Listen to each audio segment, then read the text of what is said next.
Assalamualaikum warahmatullahi wabarakatuh. Selamat pagi, salam sejahtera.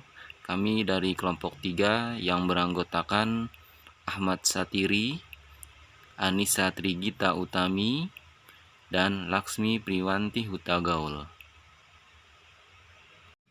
Pada kesempatan kali ini, kami akan mempresentasikan untuk materi kapasitor yang terdiri dari 4 subbab, yaitu pengertian kapasitor, jenis-jenis kapasitor, kapasitansi kapasitor, yang terakhir adalah rangkaian kapasitor. Dan nanti kami pula akan memberikan contoh soal beserta penyelesaiannya. Kapasitor yaitu suatu peralatan yang dapat menyimpan muatan dan energi listrik. Pada tahun 1746 di Universitas Leiden, Peter van Musschenbroek mencoba menyimpan sejumlah muatan listrik. Hasilnya adalah suatu peralatan yang secara luas dikenal dengan botol Leiden. Botol Leiden adalah sebuah botol kaca dengan dinding dalam dan luarnya dilapisi oleh daun logam. Botol Leiden menjadi dasar dari penelitian-penelitian listrik selama 50 tahun berikutnya. Botol Leiden adalah kondenser pertama atau yang sekarang kita sebut sebagai kapasitor. Berikut gambar-gambar dari kapasitor.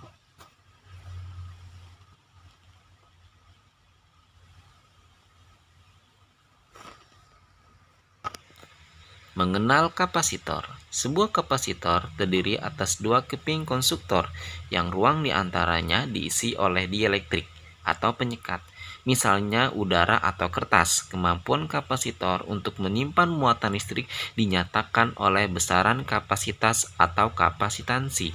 Satuan internasional dari kapasitas adalah farad. Namun, ukuran kapasitas kapasitor yang sering digunakan dinyatakan dalam mikrofarad, nanofarad, dan pikofarad.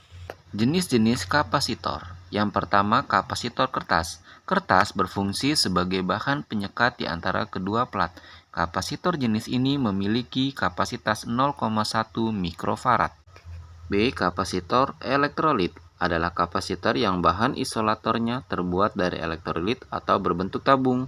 Nah, kapasitor elektrolit ini memiliki kapasitas yang paling besar, yaitu sampai dengan 100.000 pikofarad. Kapasitor variabel. Kapasitor variabel adalah kapasitor dengan nilai kapasitas dapat diubah-ubah, sehingga digunakan untuk memilih frekuensi gelombang pada radio penerima.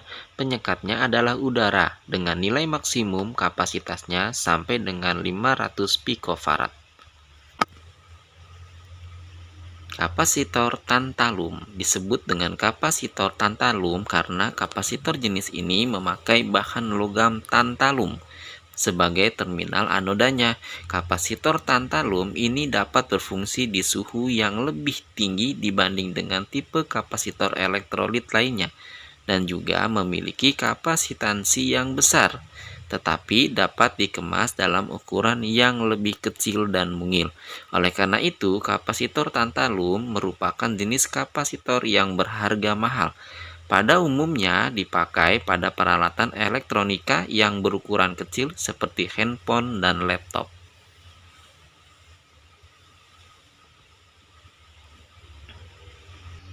Jenis selanjutnya adalah kapasitor mika. Kapasitor mika adalah kapasitor yang bahan isolatornya terbuat dari bahan mika. Nilai kapasitor mika pada umumnya berkisar antara 50 pikofarad sampai 0,02 mikrofarad. Kapasitor mika merupakan kapasitor generasi pertama yang masih tetap eksis dan sering digunakan karena memiliki kehandalan yang tinggi di samping sifatnya yang stabil dan toleransinya yang rendah.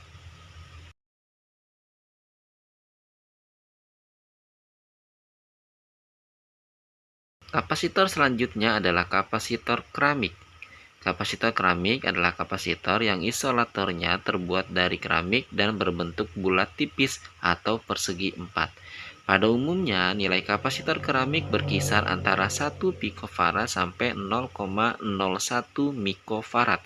Kapasitor ini dikemas sangat kecil untuk memenuhi kebutuhan peralatan elektronik yang dirancang makin kecil dan dapat dipasang oleh mesin produksi SMT yang berkecepatan tinggi.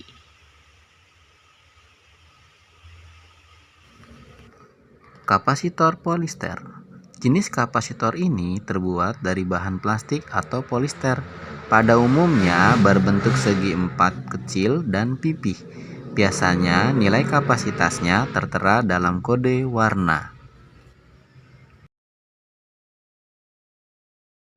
Selanjutnya adalah kapasitor film. Jenis kapasitor yang bahan dielektrik atau isolatornya terbuat dari bahan logam film.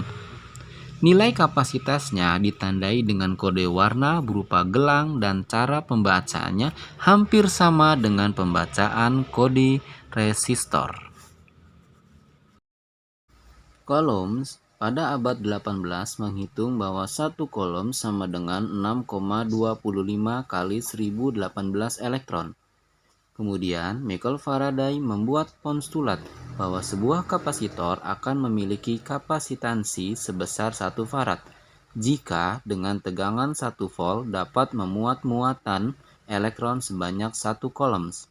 Dengan rumus dapat ditulis sebagai berikut. Q sama dengan C kali V, di mana Q merupakan muatan elektron, C nilai kapasitansi, dan V besar tegangan. 1 farad sama dengan 1 coulomb per volt. Dalam praktek pembuatan kapasitor, kapasitansi dihitung dengan mengetahui luas area plat metal dilambangkan dengan A, jarak dilambangkan dengan T antara kedua plat metal tebal dielektrik, konstanta dilambangkan K, bahan dielektrik. Dengan rumusan dapat ditulis sebagai berikut ini. C sama dengan 8,85 dikali 10 pangkat min 12. Selanjutnya, satuan kapasitor. 1 farad sama dengan 1 juta mikrofarad. 1 mikrofarad sama dengan 1000 nanofarad. 1 nanofarad sama dengan 1000 pikofarad. Selanjutnya, kita akan membahas tentang rumus-rumus dari kapasitor. Rumusnya seperti berikut. C sama dengan E0 dikali ER, di mana E0 merupakan permitivitas hampa, sedangkan ER permitivitas relatif dikali A per D, di mana A merupakan luas plat atau keping dan D jarak antar plat atau dielektrik. C sama dengan Q per F, di mana C merupakan kapasitansi atau kapasitor dan Q merupakan muatan listrik dan V adalah beda potensial, satuannya volt. Selanjutnya, simbol-simbol kapasitor. Terdapat dua simbol kapasitor, yaitu kapasitor polar dan kapasitor non-polar. Selanjutnya adalah rangkaian kapasitor. Rangkaian kapasitor terbagi menjadi dua, rangkaian seri dan rangkaian paralel. Nah, berikut ini adalah rumus dari kapasitor seri. C sama dengan Q per F, di mana C kapasitas satuannya farad dan Q muatan satuannya coulomb dan V tegangan satuannya volt. Bisa diperhatikan untuk rumus nilai kapasitas total, rangkaian seri, ada pula muatan untuk rumus muatan listrik dalam rangkaian seri, dan nilai tegangan dalam rangkaian seri, yaitu V total sama dengan V1 ditambah V2 ditambah V3. Contoh soal menghitung rangkaian seri kapasitor. Soalnya seperti berikut. Seorang engineer ingin membuat jig tester dengan salah satu nilai kapasitansi kapasitor yang paling cocok untuk rangkaiannya adalah 500 picofarad. Tetapi nilai 500 picofarad tidak terdapat di pasaran. Maka engineer tersebut menggunakan dua buah kapasitor yang bernilai 1000 picofarad, yang kemudian dirangkainya menjadi sebuah rangkaian seri kapasitor untuk mendapatkan nilai yang diinginkannya. Penyelesaiannya seperti berikut. Dua buah kapasitor dengan nilai 1000 picofarad. 1 per C total sama dengan 1 per C1 ditambah 1 per C2. 1 per C total sama dengan 1 per 1000 ditambah 1 per 1000. 1 per C total sama dengan 2 per 1000. 2 kali C total sama dengan 1 kali 1000. C total sama dengan 1000 per 2. C total sama dengan 500 picofarad. Selanjutnya adalah rangkaian paralel. Berikut ini adalah sebuah rangkaian paralel.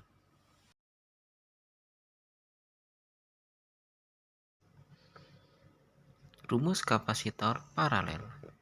C sama dengan Q per F, di mana C kapasitas satuannya farad, Q muatan satuannya coulombs, dan V tegangan satuannya volt. Rumus nilai kapasitor total rangkaian paralel. C total sama dengan C1 ditambah C2 ditambah C3. Muatan listrik dalam rangkaian paralel. Q total sama dengan Q1 ditambah Q2 ditambah Q3. Dan nilai tegangan dalam rangkaian paralel. V total sama dengan V1 sama dengan V2 sama dengan V3.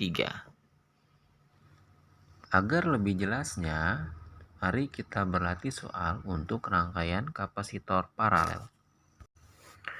Seorang perancang rangkaian elektronika ingin merancang sebuah peralatan elektronika. Salah satu nilai kapasitansi yang diperlukan adalah 2500 picofarad. Tetapi nilai tersebut tidak dapat ditemukannya di pasaran komponen elektronika. Oleh karena itu, perancang elektronika tersebut menggunakan rangkaian paralel untuk mendapat nilai kapasitansi yang diinginkannya. Penyelesaiannya seperti berikut. Beberapa kombinasi yang dapat dipergunakan antara lain: satu buah kapasitor dengan nilai 1000 picofarad, satu buah kapasitor dengan nilai 1500 picofarad.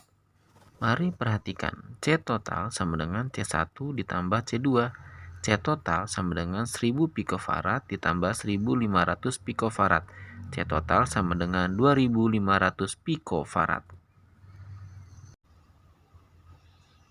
Pembahasan selanjutnya adalah kapasitansi kapasitor. Kapasitansi kapasitor adalah kemampuan sistem kerja benda atau komponen dalam menyimpan arus listrik. Pada dasarnya, semua benda mempunyai sifat-sifat yang berbeda di dalam suatu tingkatan. Misalnya, akrab kapasitansi adalah kemampuan badai untuk menyimpan listrik melepaskan menjadi petir. Akan tetapi, suatu kapasitansi tergantung pada ukuran, bentuk, dan juga komponen sisi fisik dalam sistem dan orientasi mereka terhadap satu sama lain. Contohnya, seperti kapasitor yang dirangkai secara paralel terdiri dari dua plat datar identik. Apabila sumber tegangan lainnya terhubung dengan dua plat seperti yang saya sebutkan sebelumnya, maka arus listrik mengalir dalam waktu yang singkat dan suatu lempengan akan menerima kelebihan elektron. Berikut ini adalah sebuah tabel dari satuan kapasitansi kapasitor. Mari perhatikan. 5 fungsi dari sebuah kapasitor. Yang pertama adalah memiliki frekuensi pada radio penerima. Kedua, dapat menghilangkan bunga api pada sistem pengapian mobil. Ketiga, menyimpan muatan arus listrik dan energi listrik sementara. 4. Menjadi filter dalam melakukan suplai daya listrik. 5. Memisahkan aliran listrik searah. Maksudnya adalah arus searah DC tidak akan bisa melewati sebuah kapasitor. Contoh soal. Terdapat sebuah kapasitor dengan memiliki besaran kapasitas 0,8 mikrofarad yang dialiri oleh sebuah baterai berkapasitas 20 volt. Maka hitunglah muatan yang disimpan di dalam kapasitor tersebut. Diketahui C sama dengan 0,8 mikrofarad sama dengan 8 kali 10 pangkat min 7 farad. V sama dengan 20 volt. Maka ditanya berapakah nilai Q? Jawab, C sama dengan Q per V, sehingga Q sama dengan C kali V. Q sama dengan 8 kali 10 pangkat min 7 dikali 20. Q sama dengan 1,6 dikali 10 pangkat min 5 kolom. Maka nilai muatan yang disimpan di dalam kapasitor tersebut ialah 1,6 dikali 10 pangkat min 5 kolom. Baiklah teman-teman, berikut tadi adalah pembahasan dari kelompok 3. Semoga presentasi kelompok kami dapat dipahami. Apabila terdapat kekurangan ataupun kesalahan pada presentasi kami mohon maaf. Akhir kegiatan kami ucapkan terima kasih. Wassalamualaikum warahmatullahi wabarakatuh.